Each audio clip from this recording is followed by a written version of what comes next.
Bismillahirrahmanirrahim. Alhamdulillahi wassalatu wassalam ala Rasulillahi wa ala alihi wa ashabihi ajma'in. Asyhadu an la ilaha illallah wahdahu la syarikalah wa asyhadu anna Muhammadan abduhu wa rasuluhu amma ba'd. Baik, saudara-saudara kaum muslimin, ya rahimani wa rahimakumullah. Bersyukur kita kepada Allah taala, kembali kita melanjutkan kajian-kajian ilmiah, ya. Yang mana di kesempatan ini kita akan membahas atau kita akan menyampaikan sebuah nasihat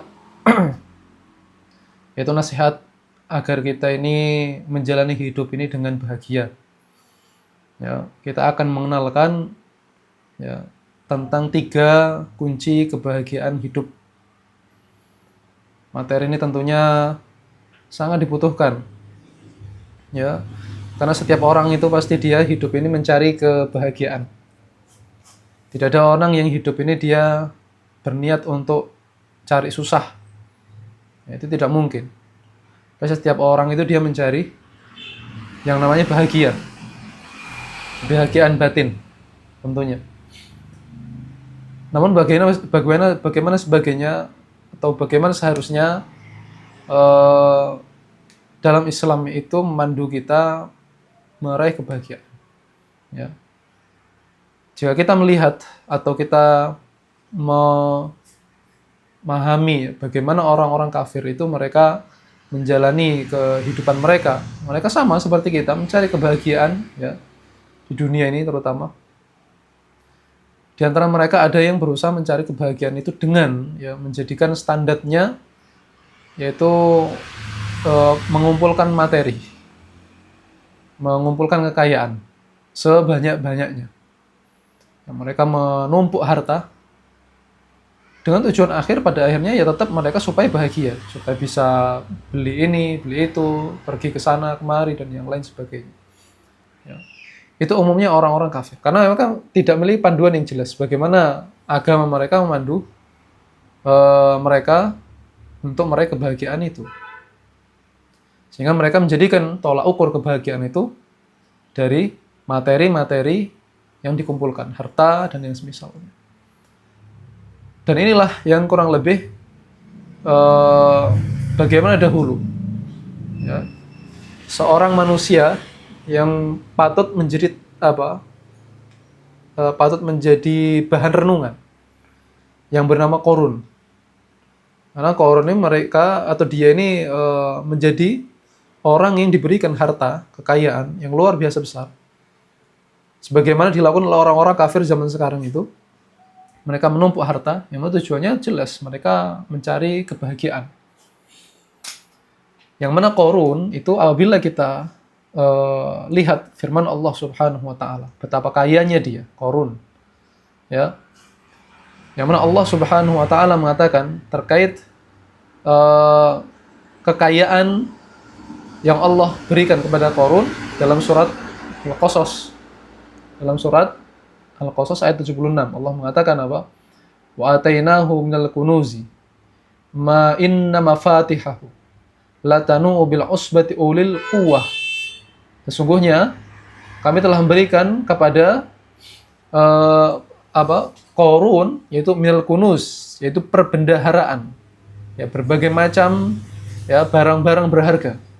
Termasuk emas, ya, kemudian perak dan yang lain sebagainya.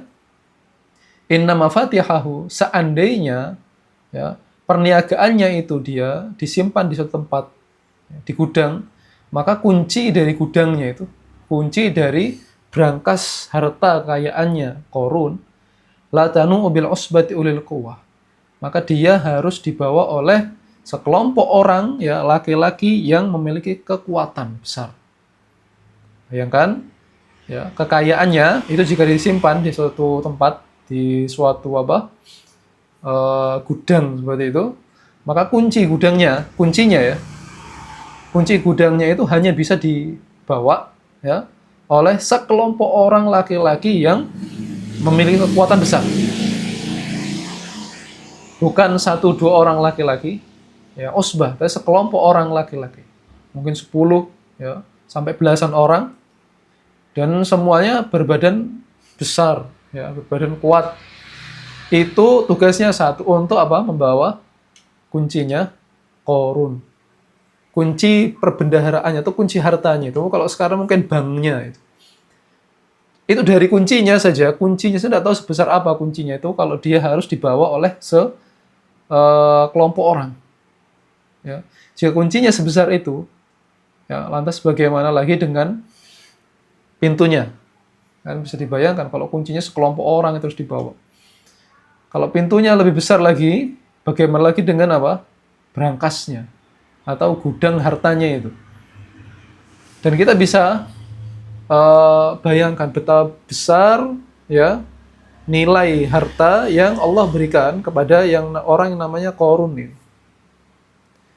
Ya, dia subhanallah hartanya luar biasa, emas-emasan, perak, permata segala ditumpuk dalam satu yang mana luar biasa. Ya, mungkin kalau orang zaman sekarang dia sudah jadi orang terkaya di dunia mungkin. Ya, bahkan orang terkaya di dunia sekarang ya tidak ada yang ceritanya mereka kunci banknya itu harus dibuka ya dengan kunci yang sangat besar. Ya, ini menunjukkan betapa Qarun itu luar biasa. Namun pertanyaannya adalah, apakah Qarun menjadi orang yang paling berbahagia, terutama di waktu itu, di zaman itu? Jawabannya adalah tidak. Jawabannya tidak. Kenapa? Karena pada akhir kehidupannya justru sengsara dia.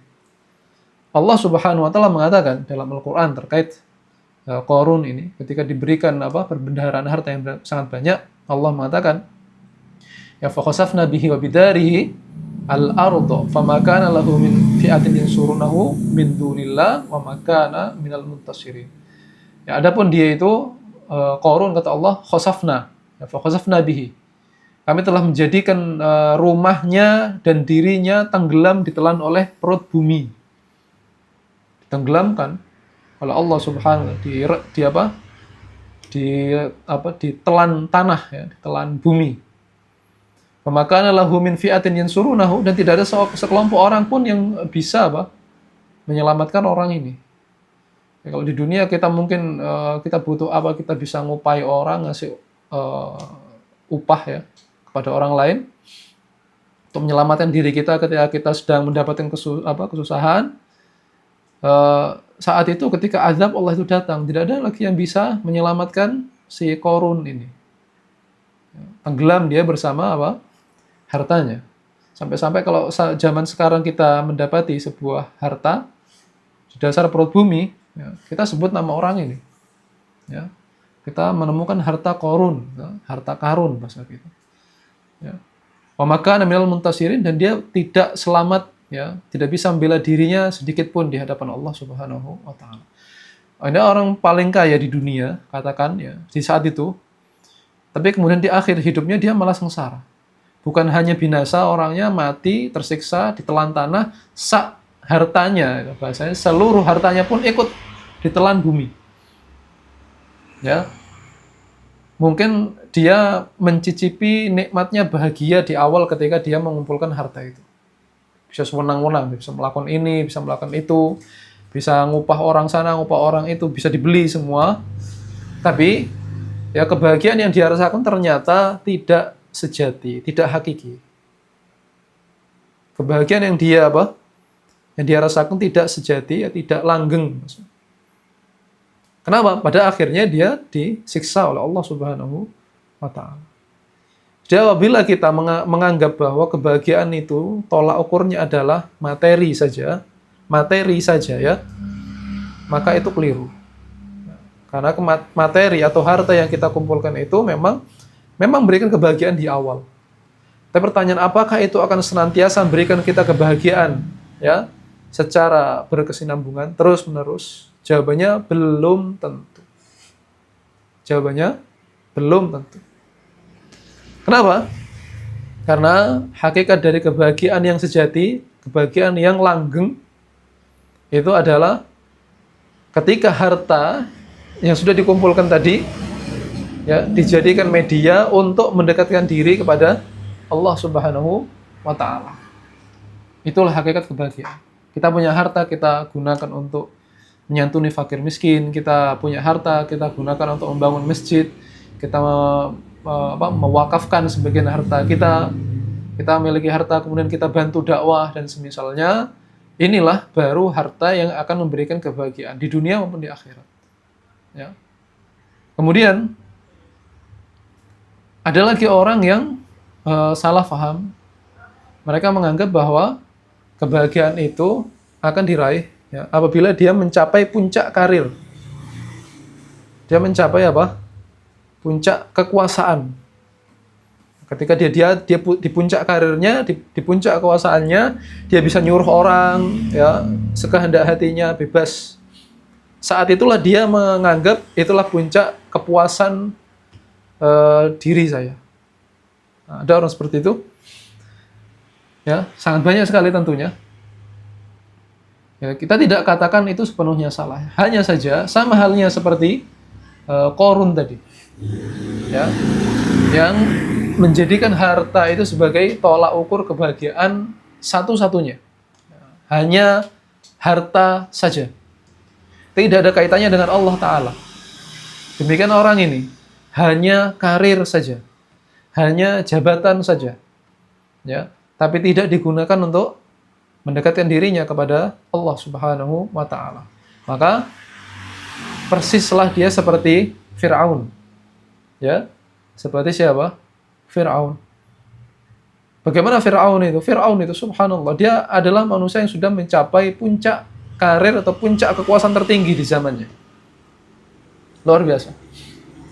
Fir'aun, ya, dia bukan hanya bisa nyuruh orang ngerjakan ini, ngerjakan itu, dia menjadi raja, bukan sekedar raja. Bahkan dia mengklaim dirinya sebagai Tuhan yang berhak diibadahi oleh rakyatnya. Ya. Puncak dari sebuah pencapaian, ya, sebuah pangkat tertinggi. Bukan hanya mengklaim dirinya sebagai raja yang tertinggi, dia juga mengklaim dirinya sebagai Tuhan yang pantas untuk disembah. Dan dia memproklamirkan dirinya.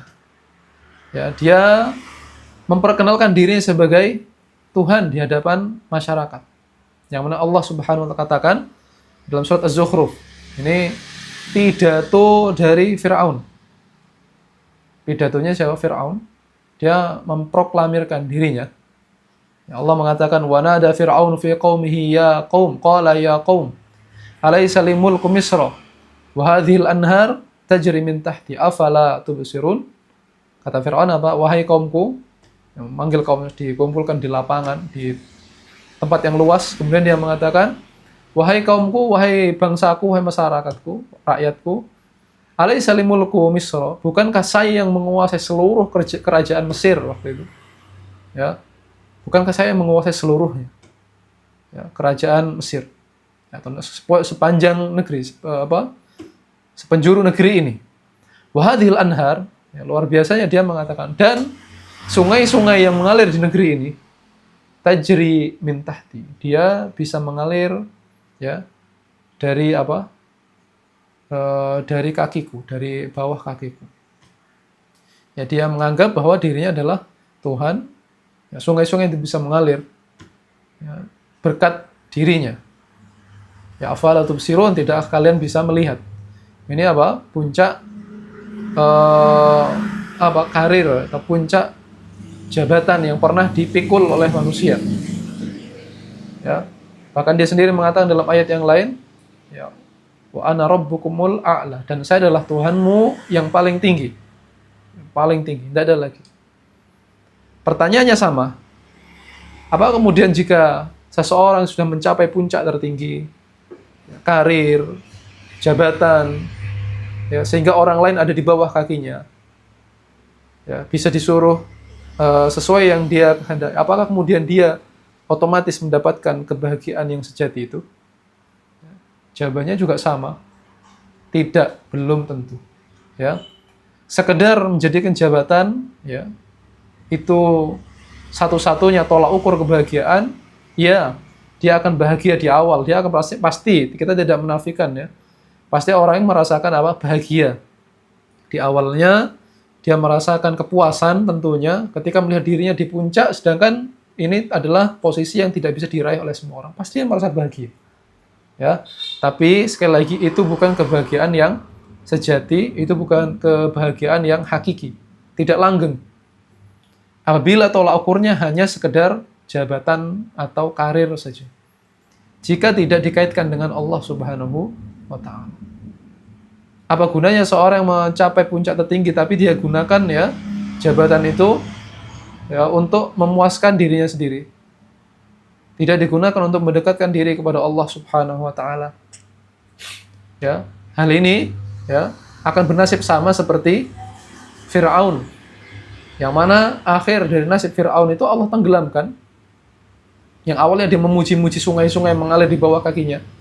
Ya. Yang mengalir dengan kehendak dirinya, justru Allah siksa dia dengan air itu sendiri, yang ditenggelamkan dalam gelapnya air laut. Ya Allah, yang mana Allah mengatakan, wa aghraqna ala fir'aun wa kullun kanu zalimin. Ya, sesungguhnya kami telah tenggelamkan semuanya, Fir'aun dan bala tentaranya. Bukan cuma Fir'aun saja, tapi bawahan-bawahannya. Fir'aun dan bawahan-bawahannya. Ala Fir'aun, semua. Ya, orang-orang yang mendukung selama ini ditenggelamkan oleh Allah Subhanahu wa taala.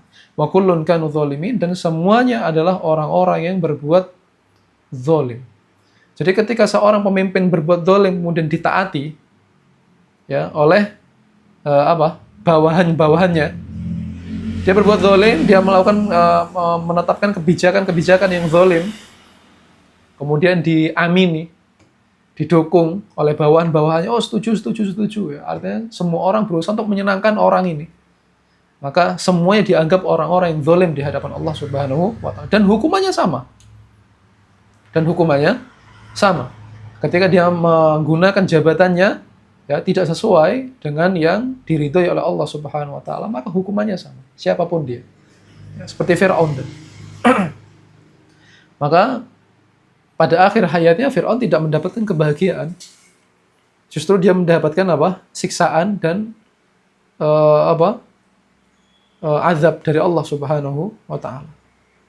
Awalnya dia mendapatkan kepuasan, bahagia, tapi kebahagiaan tidak selamanya. Ya, tidak langgeng pada akhir hidupnya, dan di kehidupan yang berikutnya dia hanya mendapatkan kesengsaraan saja. Ya. Itulah akibat ketika seorang menjadikan karir atau jabatan itu satu-satunya puncak kebahagiaan, tapi tidak melibatkan Allah Subhanahu wa taala. Dan ini pada akhirnya sama untuk hal-hal yang lain. Artinya ada orang menjadikan harta sebagai tolak ukur saja. Harta saja. Ada yang menjadikan jabatan saja sebagai tolak ukur bahagianya. Ada orang yang menjadikan tolak ukur kebahagiaan itu adalah fisiknya. Ketampanan, kekuatan, itu saja, tidak dikaitkan dengan ibadah kepada Allah Subhanahu dan yang lain sebagainya. Atau kalau zaman sekarang ya pengikut, follower dan semisalnya. Semakin banyak pengikutnya, semakin terkenal ya. Makin terkenal dia, makin bahagia, makin puas ya. Dia meraih puncak kebahagiaan. Ya, di awal, tapi tidak selamanya. Lantas ikhwatal iman rahimani wa rahimakumullah, hakikat kebahagiaan yang sejati itu bagaimana? Hakikat kebahagiaan yang sejati itu ketika kita menjadikan Allah Subhanahu wa taala ya, Allah terlibat. Kita menjadikan Allahnya terlibat dalam setiap aktivitas kita. Adapun amalan-amalan ya, ibadah atau amalan yang menjadi kunci kebahagiaan itu mengerucut kepada 3 hal. Ya, kebahagiaan yang hakiki itu akan mengerucut kepada 3 amalan atau 3 perkara. Apa itu? Yang pertama, kebahagiaan itu akan diraih ketika seseorang itu mensyukuri nikmat yang Allah berikan. Itulah bahagia. Ya. Jadi kebahagiaan yang sejati itu adalah ketika seorang hamba mensyukuri nikmat yang Allah berikan meskipun sedikit. Meskipun nikmat itu di mata dia sangat sepele, atau di mata orang lain sangat sepele sekali. Ya, inilah hakikat kebahagiaan. Kenapa orang yang mensyukuri nikmat itu akan langgeng? Bahagianya itu akan langgeng ya, dia akan bertahan terus, bahagia terus. Orang banyak bersyukur, dia akan bahagia selamanya. Tidak seperti yang kita sebutkan di awal tadi. Ya, bahagia di awal tapi sengsara di akhir. Adapun orang yang bersyukur kepada Allah, dia bahagianya langgeng. Ya, terus-terusan. Kenapa? Karena Allah Subhanahu wa taala menjanjikan, apabila seseorang itu dia bersyukur, akan ditambah lagi nikmatnya. Ditambah lagi nikmatnya, otomatis dia akan bersyukur lagi. Kalau bersyukur lagi, dia akan diberi nikmat lagi. Ketika dapat nikmat lagi, dia bersyukur lagi, ditambah nikmat lagi, bersyukur lagi, dan seterusnya. Tidak ada habisnya. Sebagaimana Allah katakan dalam Al-Quran, surah Ibrahim ayat ke-7, wa idh ta'adzana rabbukum la in syakartum la azidannakum wa la in kafartum inna adzabi lasyadid. Sesungguhnya Allah telah mengumumkan, ya, Tuhan kalian mengumumkan apa? La in syakartum, apabila kalian bersyukur, niscaya akan saya tambah nikmat itu, ditambah. Pasti saya tambah. Wa la in kafartum, adapun kalian mengingkari nikmat itu, inna adzabi lasyadid, sesungguhnya nikmat saya sangat keras. Nah, ini garansi, ini jaminan. Ketika seorang menginginkan kebahagiaan yang ajeg, kebahagiaan sejati, yang langgeng, maka syukuri setiap nikmat yang Allah berikan. Disyukuri. Ya. Karena dengan kita bersyukur, Allah akan tambah lagi nikmat itu. Ketika ditambah, kita bersyukur lagi, ditambah lagi.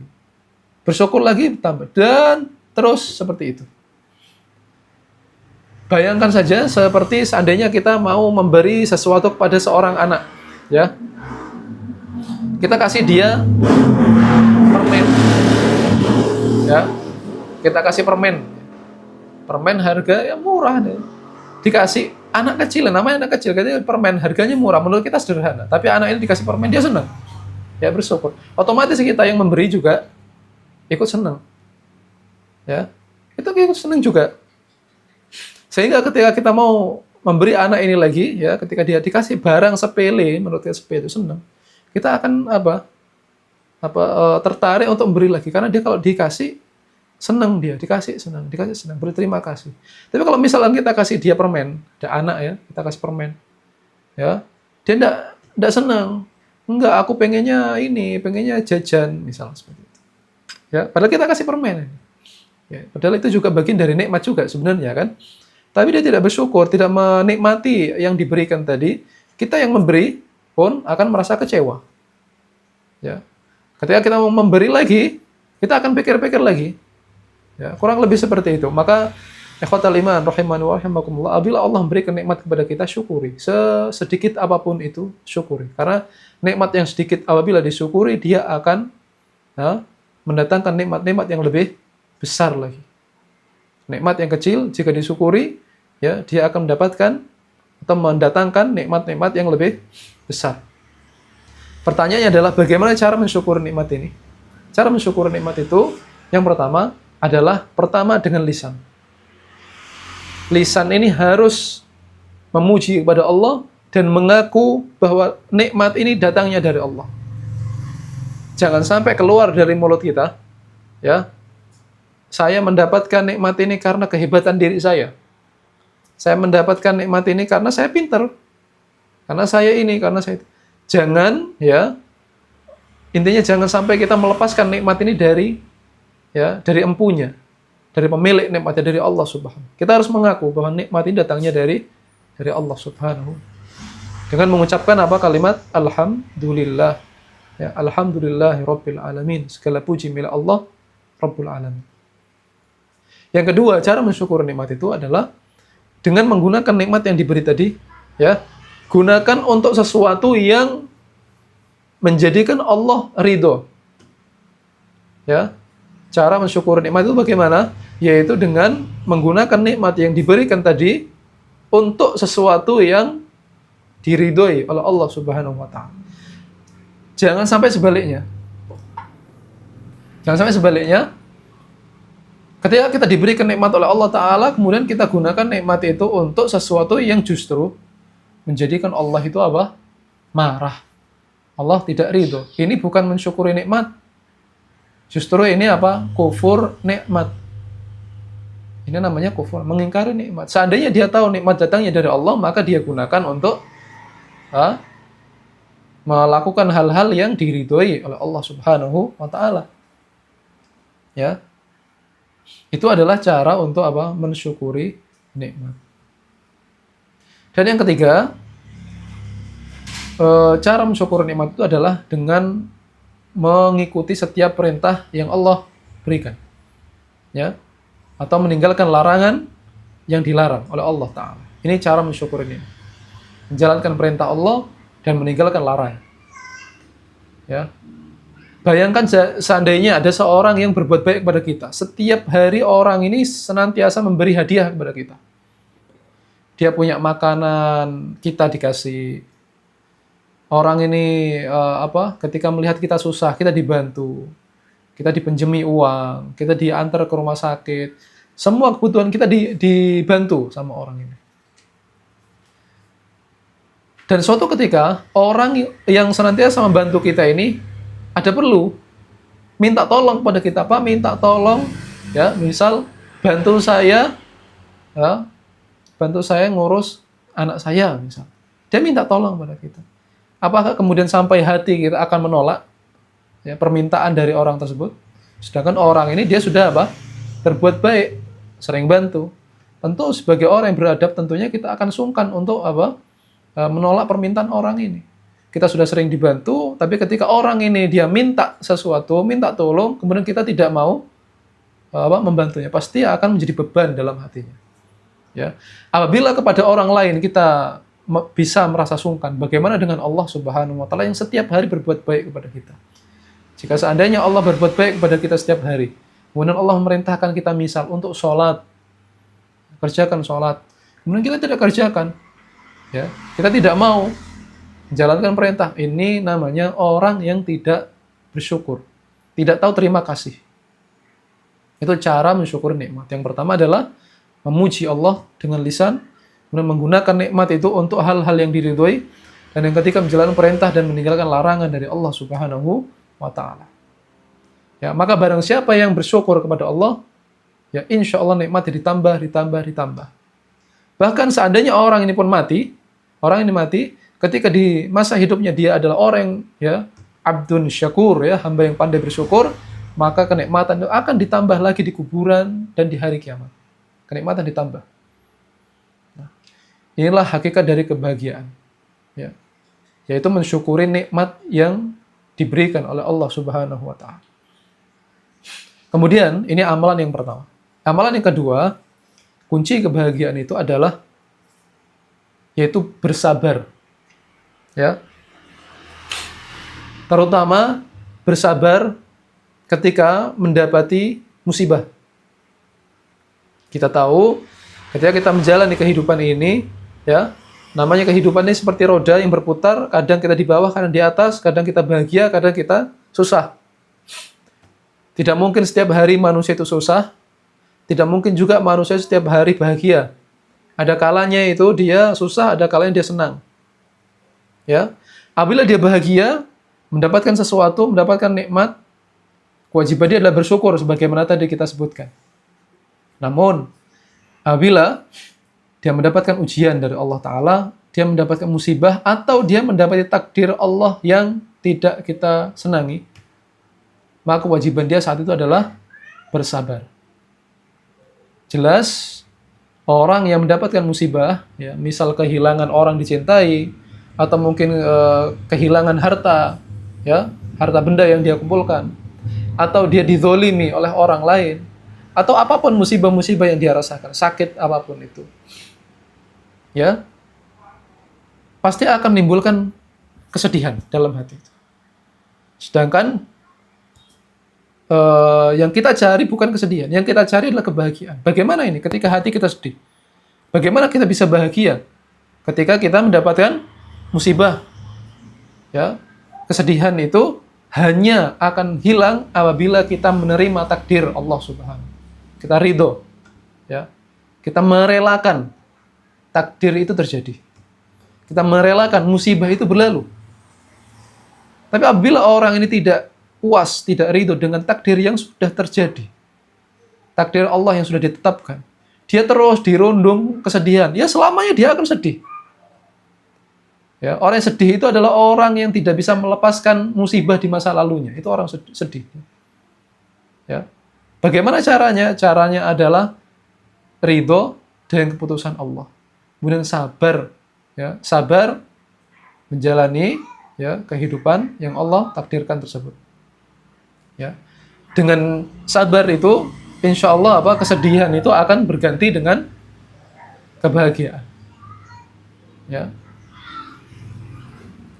Tapi kalau orang ini dia tidak bisa sabar, tidak mau menerima, ya, sepanjang hidupnya akan senantiasa dihantui oleh kesedihan. Terus itu. Contoh, ada orang yang ditinggal mati oleh orang dicintai. Dia sangat cinta luar biasa, dia sangat sayang, dan dia memiliki kenangan-kenangan yang indah dengan orang yang dicintai tersebut. Tapi Allah takdirkan orang ini wafat, mati. Orang yang mati. Ketika dia tidak bisa menerima ya kenyataan bahwa orang yang tinggal sudah wafat, ya, orang ini sudah meninggal, dia akan terus terbayang ya mengingat kenangan-kenangan dengan orang yang dicintai itu, kemudian hatinya merasa tidak puas, tidak ridho dengan takdir yang Allah tetapkan. Maka selama itu dia akan dirundung kesedihan. Selama. Tidak akan pernah bahagia orang tersebut. Kenapa? Karena dia tidak bisa menerima takdir dari Allah Subhanahu wa taala. Maka cara untuk melepaskan kesedihan itu adalah dengan bersabar. Ya. Bagaimana hakikat dari bersabar itu? Bersabar itu caranya adalah menahan diri dari setiap perkara yang bisa menjadikan Allah murka atau marah kepada kita. Apa sabar itu? Sabar itu adalah menahan diri kita untuk melakukan hal-hal yang bisa mengundang murka Allah. Itu hakikat dari sabar. Oleh karenanya, Rasul SAW pernah mengatakan dalam sebuah hadis, ya, laisa minna man darabal hudud, au syaqqal juyub, au da'a bid'awal jahiliyah.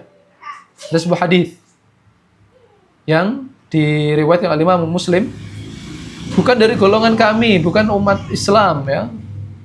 Itu orang yang senang untuk menempeleng wajahnya atau mencakar-cakar wajahnya atau merobek-robek pakaiannya atau menyebutkan ya sebutan-sebutan jahiliyah. Bukan dari golongan kami. Hadis ini menceritakan orang yang ditimpa musibah ya dengan ditinggal oleh orang yang dicintai. Wafat. Karena dia tidak ridho dengan takdir yang Allah berikan, ya.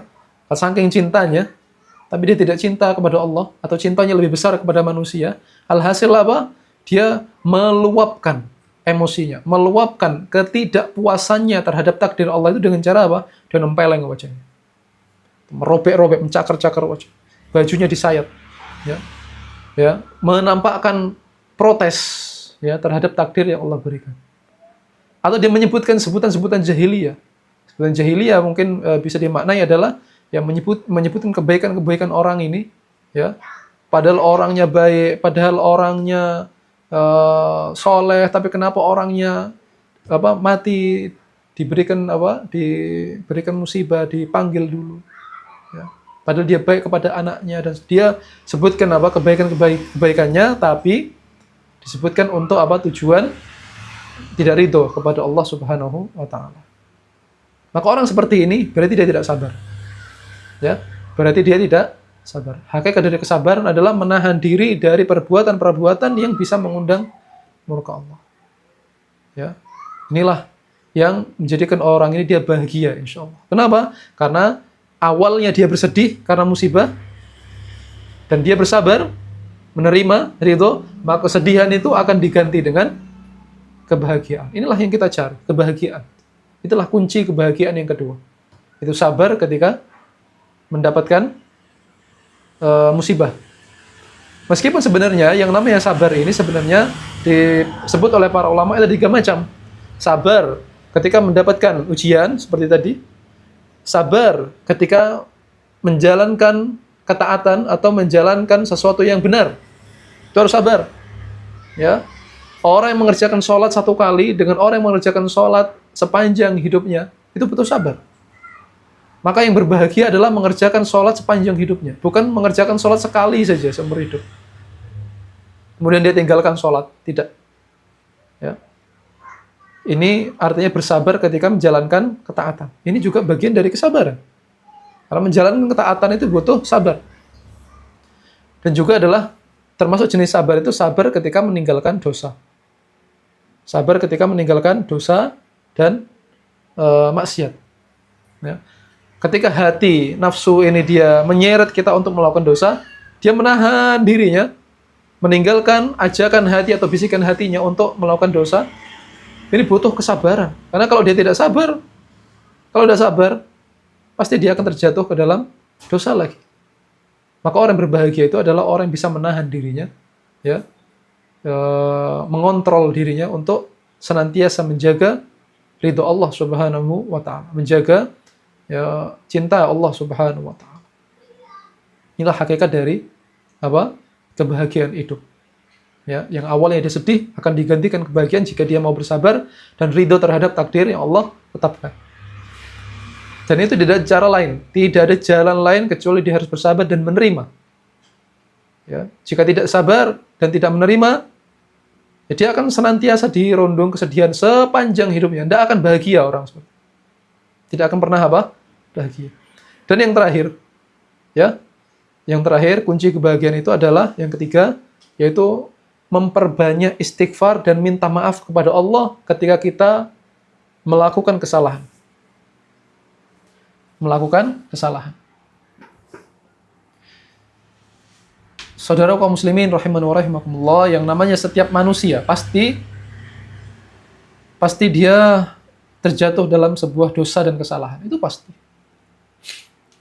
Tidak ada manusia yang maksum. Tidak ada manusia yang terjaga selamat dari dosa, tidak ada. Semua pasti berbuat dosa. Tidak ada manusia yang suci dari dosa, kecuali Nabi kita Muhammad SAW.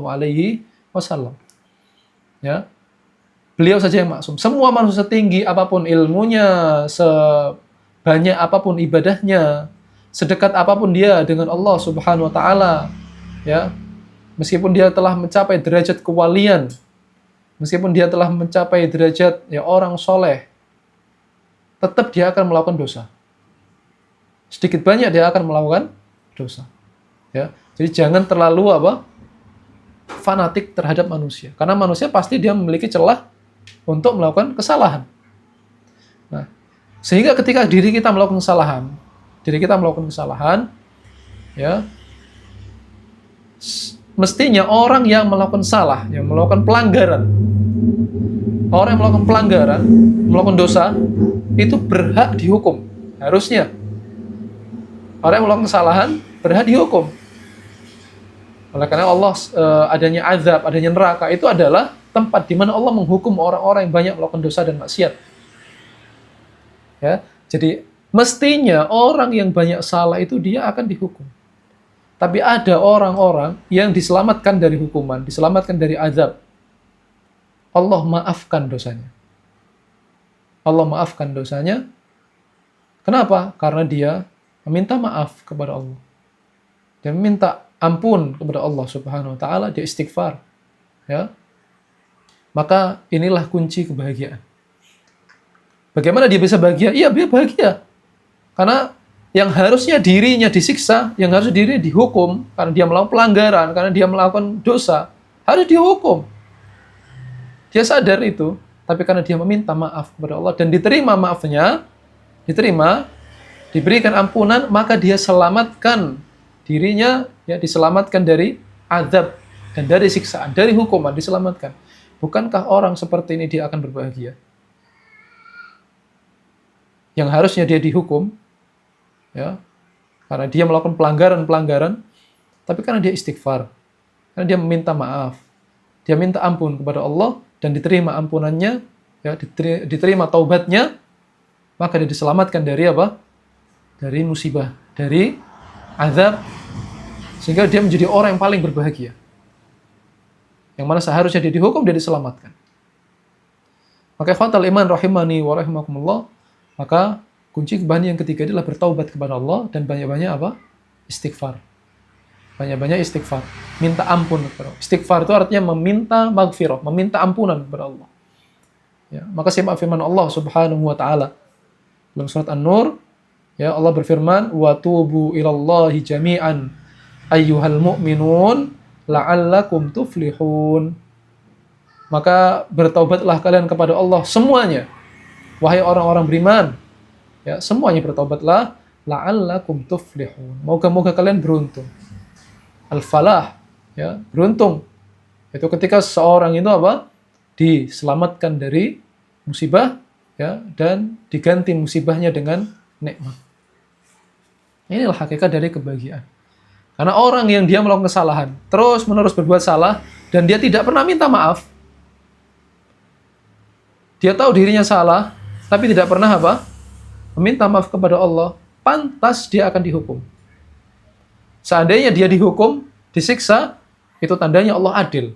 Sebagaimana Allah memberikan pahala, memberikan kenikmatan kepada orang yang berbuat ketaatan, maka Allah hukum juga orang yang berbuat dosa. Itu sebuah keadilan dari Allah Ta'ala.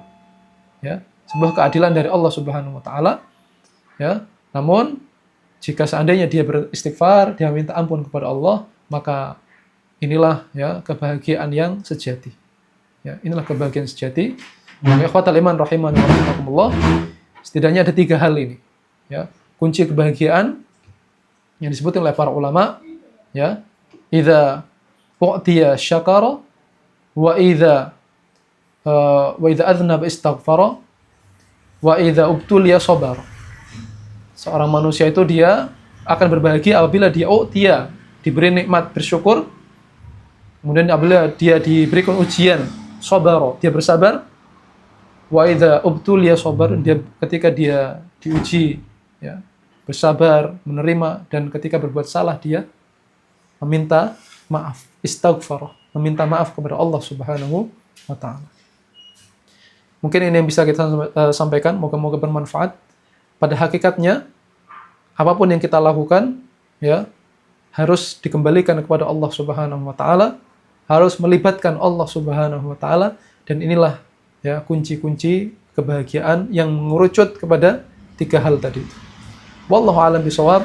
Subhanakallahumma bihamdika asyhadu an la ilaha illa anta astaghfiruka wa atubu ilaik. Sallallahu alaihi wasallam ala nabiyina Muhammad wa ala alihi washabihi ajmain walhamdulillahi rabbil alamin.